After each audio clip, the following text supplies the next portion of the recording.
RCR, la red que comunica y une al Perú.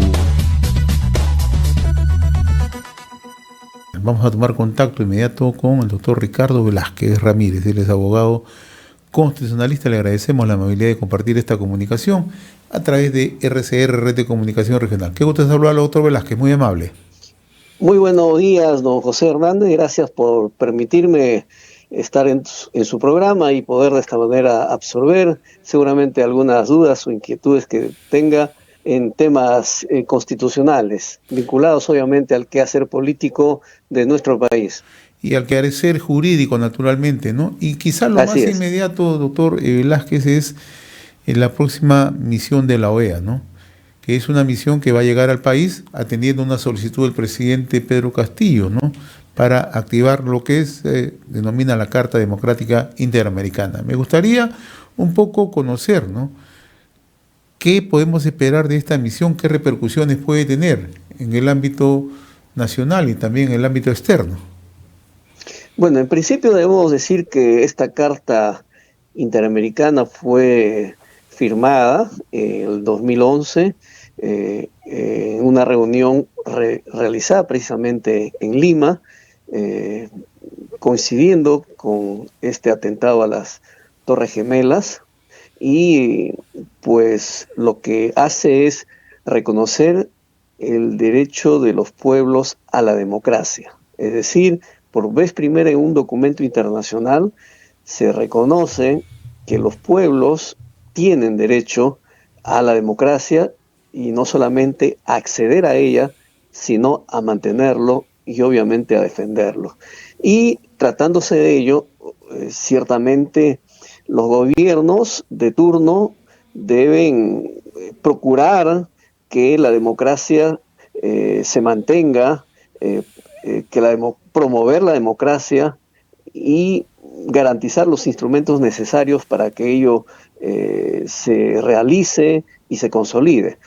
Pues en el Perú, a raíz de esta última invocación que hizo el presidente Castillo a la Organización de Estados Americanos, invocando precisamente la Carta Interamericana Democrática, este órgano ha designado una comisión para efectos de atender este pedido, y en el entendido de que hay una situación grave de riesgo evidente e inminente, en las palabras del presidente Castillo. Obviamente, desde mi perspectiva, consideramos que es una situación realmente exagerada.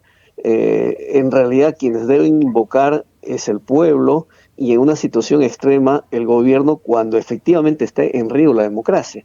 Lo que ocurre es que los males provienen del gobierno, quien es el principal protagonista, digamos, del quehacer público, y como tal debe garantizar la gobernabilidad democrática. Y no existiendo ello, pienso que más bien esta invocación es el pretexto para tapar los problemas en el que se encuentra, no solamente de incompetencia funcional, sino sobre todo de aquellas carpetas de investigación abiertas por el Ministerio Público, lo cual lo comprometen en actos de corrupción. Y ciertamente esta invocación se constituye en una especie de salvavidas para el presidente, y de esta manera prolongar su mandato para poder, en sus pretensiones obviamente, quedarse los 5 años, es decir, hasta el 2026. Yo no sé si eso será factible, porque finalmente es un tema que tiene que ver con una crisis política evidente y que da motivo suficiente para ir pensando en la sucesión constitucional, que viene de aquí para adelante. Porque a pesar de que en los próximos días vendrá esta comisión, no necesariamente significa que ello será resuelto, porque al ser un problema político, la principal solución pasa por los actores políticos peruanos. El organismo podrá emitir un informe e invocar algunas salidas políticas, pero en la medida que sean viables, accederán los actores políticos importantes del país, pero llegar a acuerdos, por ejemplo, respecto a que el Ministerio Público no investigue o que el Poder Judicial no haga nada respecto a actos de corrupción del gobierno, es simplemente una situación inviable, de tal forma que lo que haga o no haga esta comisión ciertamente va a repercutir interna y externamente. En primer término, se pondrá de manifiesto y todas las partes involucradas pondrán bajo la exposición, digamos, de la ciudadanía todos los elementos y pruebas que existen respecto al tema que convoca a esta misión. Sin embargo, debo decir que hay actores muy estrechamente vinculados a este problema, como es el Poder Ejecutivo, en la figura del Presidente de la República, el Poder Legislativo, también el Poder Judicial, el Ministerio Público y, por supuesto, otros entes públicos como el Tribunal Constitucional, la Junta Nacional de Justicia y, ¿por qué no?, los propios partidos políticos que tendrán que dar su opinión y algunos líderes de opinión y los propios periodistas para efectos que tengan una información cabal de lo que está ocurriendo en el país. No es una situación realmente fácil, más aún cuando este pedido proviene del presidente. Y no esperamos una situación de este tipo. Lamentablemente está comprometido el premier César Landa, siendo un constitucionalista, lo que está haciendo es buscar que un ente externo resuelva un problema interno, asumiendo que somos incapaces de poder solucionar nuestros problemas en el marco de lo que establece la Constitución. Doctor, desde esa perspectiva, sí. Usted ha planteado hace unos instantes que la salida tiene que darse con actores políticos o con agentes políticos en nuestro país, ¿no? No mira con buenos ojos, de acuerdo a lo que interpreto, la llegada de la misión de la Organización de Estados Americanos. En ese sentido, usted es constitucionalista, ¿no? Desde el Congreso, ¿qué salida viable se le puede dar, ¿no? Estamos en una situación bastante complicada, ¿no?, donde no solamente prima el lado constitucional, prima el lado político, ¿no? Y lo que vemos es una inacción total. Y por el lado del Congreso vemos que la realidad es una: no existe votación necesaria para tomar medidas en estos momentos. Sí, efectivamente, el Congreso tiene mucha responsabilidad en esto, ¿no? Porque su función, como lo establece la Constitución, es el de realizar no solamente labor legislativa, sino también el de control y fiscalización política. Y siendo así, la Constitución también prevé mecanismos institucionales como la acusación constitucional y la vacancia presidencial. Y para ello, no solamente se requiere hacer una evaluación política sobre hechos que se dan en el acontecer político y en el ejercicio de la función del presidente de la República, sino también se requiere de los votos necesarios y suficientes. Lamentablemente, como parte, digamos, de este problema, hay congresistas que están implicados también en estas denuncias formuladas por el Ministerio Público, lo que debe hacer suponer que el bloque que no está comprometido con esta situación debe hacer una labor de persuasión a sus colegas congresistas para tratar, pues, de cambiar la correlación de fuerzas que sea favorable hacia una vacancia presidencial. La vacancia presidencial se constituye en este momento la fórmula más viable, la fórmula más rápida, pero sin embargo tienen que hacer ese trabajo político necesario de explicar a sus colegas lo que implica precisamente esta responsabilidad de conseguir los votos necesarios y suficientes.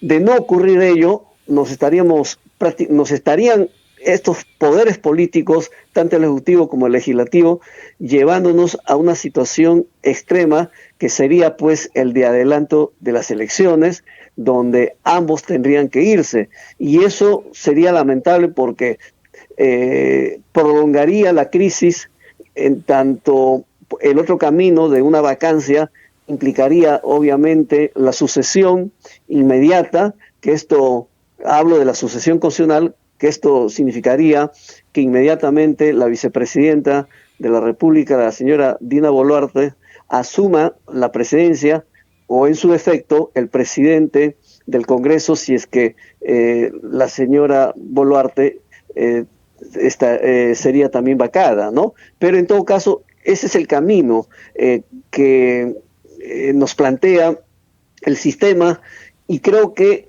cualquier decisión que se tome tiene que ser en el marco de lo que establece la Constitución y la ley, nada fuera de ella, porque cualquier acción que se haga fuera de lo que establece la Constitución y el reglamento del Congreso simplemente no gozará de legitimidad y probablemente pueda significar un golpe de Estado, ¿ya? Y eso sería pernicioso y tensaría las fuerzas y obviamente la vida política del país, llevándonos a una crisis total y lamentable.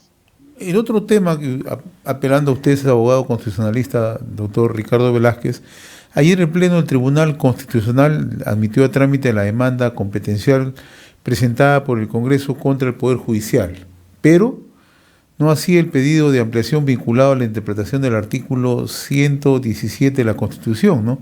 Y esto tiene relación a la denuncia constitucional contra el presidente Pedro Castillo, ¿no? ¿Qué significa esto, por favor? Lo que ocurre es que después de haber presentado la demanda competencial, presentaron otro documento los abogados, en este caso del Congreso, a fin de ampliar la demanda, pero ya respecto a un tema que no está vinculado propiamente al tema competencial, porque este conflicto partió de la elección del defensor del pueblo, y como tal, existiendo un problema evidente, esa ampliación se hizo respecto a otro tema que se aparta del problema central, y por lo mismo el Tribunal Constitucional lo que le ha dicho, bueno, yo puedo continuar y dar pie al proceso competencial, pero no me puedo pronunciar respecto a algo que no es propio de este proceso. Si me pides una consulta, yo no soy un órgano que puedo absolver consultas, yo soy un órgano para resolver conflictos de trascendencia constitucional. Eso lo ha dicho. Con eso no le está diciendo, no le está cerrando el camino, simplemente está poniendo las cosas en el lugar que corresponde. ¿Podría también el Tribunal Constitucional haber, admitido ese documento?